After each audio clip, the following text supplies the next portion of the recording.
Bago tayo magtapos, meron lang ako isang babanatan na malupit na malupit. Ayoko ipakita dito kasi sigurado ako matatanggal tong video ko eh. Baka yung channel ko madamay eh. Meron kasi akong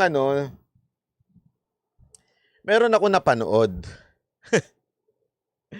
Meron akong napanood na isang artist, babae, na literal nagganon siya ng yung bra niya, tinanggal niya. Tapos gumanong ganon. Alam mo, ayoko sanang banatan. Ayoko sana kasi medyo medyo meron kaming kinaugnayan sa isang sponsor namin. Okay? Pangalawa, yung kapatid kasi nun, naalala ko nung nagkita kami nun, sabi niya, uy, nanonood ako sa'yo, subscriber mo. Ay, baka mamaya mapanood niya to eh, di ba? Kaya sabi ko, kaya lang, at the same time, gusto ko lang bigyan ng komento. Alam mo, pasensya ka na ha, ikaw artist ka, hindi na kita papangalanan, meron ka naman talent eh. Alam mo yun, sa totoo lang may talent ka naman eh. Naalala ko pa, nung nag-audition ka sa amin, magaling ka talagang sumayaw. Honestly ha, kaya ka lang naman hindi nakapasa kasi yung medyo hindi ka lang bagay. Okay? Sa amin noon.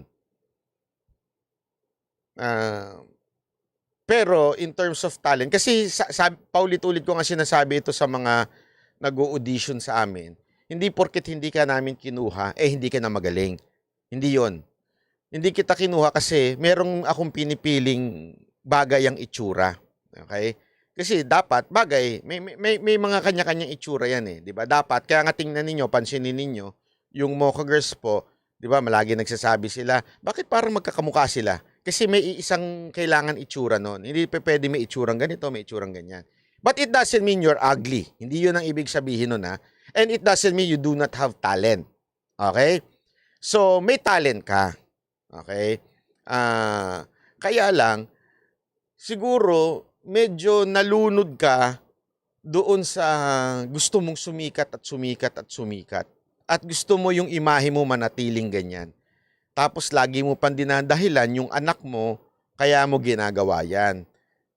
Tama na. Tama na ho ang paggamit sa anak mo para kumita. Hindi mo na ginagawa para sa anak mo yan. Kahit kasi, sa totoo lang, kilala ka na eh. Kilala ka naman ng mga tao, kinakanta pa yung kanta mo, di ba? Oh, yeah, binanggit na nung isa. Kinakanta pa yung kanta mo, ibig sabihin lamang po nun, meron ka nang nagawa, it's time to move on. Kasi always remember this, sabi nga nila, yung it's, pagod kasi ng word eh. Mabenta yan, yung ganyan, pero meron niyang hangganan. Dapat yung talento talaga ang manatili. Diba? May talent ka, wag mong sayangin. Wag mong sayangin dahil baka eventually i-regret mo yan. Pwede ka namang gumawa niyan ng merong art. Okay? Yun lang sa akin. Pwede nyo naman pong gawin yan na samahan mo ng art. Kaya lang yung basta mong ganunin lang, tapos ganon mo, medyo nakaka-degrade naman po masyado yan sa mga tunay na artist. Kasi baka isipin ng lahat, kaya nga ako ito sa grupo ko. Sabi ko, walang problema, pa-sexy. Walang problema. Kung gusto niya.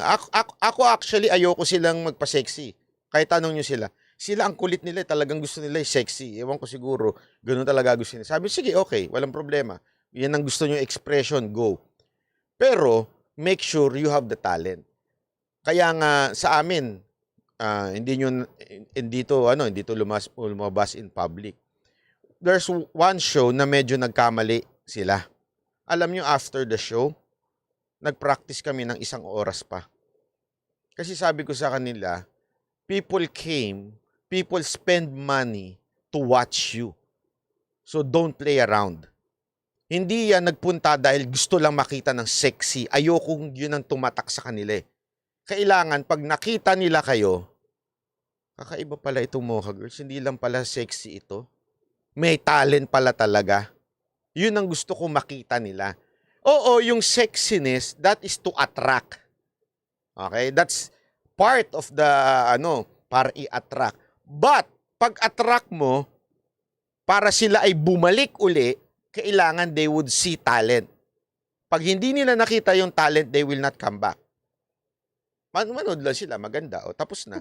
Hanap na sila ngayon sa porn site. Ganoon na lang. Ganoon na mangyayari. Pero pag nakita nilang may talent ka, di ba? Pagka may nakita nilang ang galing mo pala, ay, iba pala ito. Yun ang gusto kong, yun ang gusto kong pag-uwi nila. Ang galing nyo.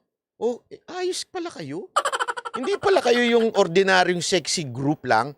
Kasi maraming ganyan eh. Yung sexy group lang na, maganda. Pag-perform, hindi sabay-sabay. Pag nagsalita, na kanya-kanya na. Walang, alam mo yun, yung ganong klase, yung ganon, ayoko nung ganon. Kasi dapat there should be art. So, what do I mean? Sana lang, dun sa babaeng ganyan, grow up. It's about time na nakilala ka na ng tao eh. Iangat mo na yung level ng pagkakilala sa'yo ng tao na ikaw ay isang hubadera, na ikaw ay isang nagpapakita lang. Tapos na yun eh, na-appreciate na ng tao yun, na ano mo na sila eh, nakuha mo na sila. Ngayon, ipakita mo na yung talento mo. Hindi na tama yung gaganon mo lang yung dede mo. Yun lang, sa akin, yun lang ang banat ko dito. I-level up mo na, di ba? Ang Mocha Girls kahit pa sexy, reserve pa din after. Oo, wala kang makikita sa Mocha Girls pagka actually conservative yung iba doon. Hindi ko na sasabihin pero conservative sila after the show. Kahit ano nyo si Boss Randel. Makulit lang yan, pero yung talagang wala.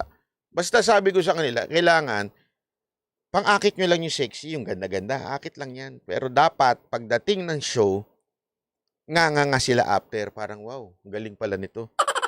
Ganun pala. Kasi ganun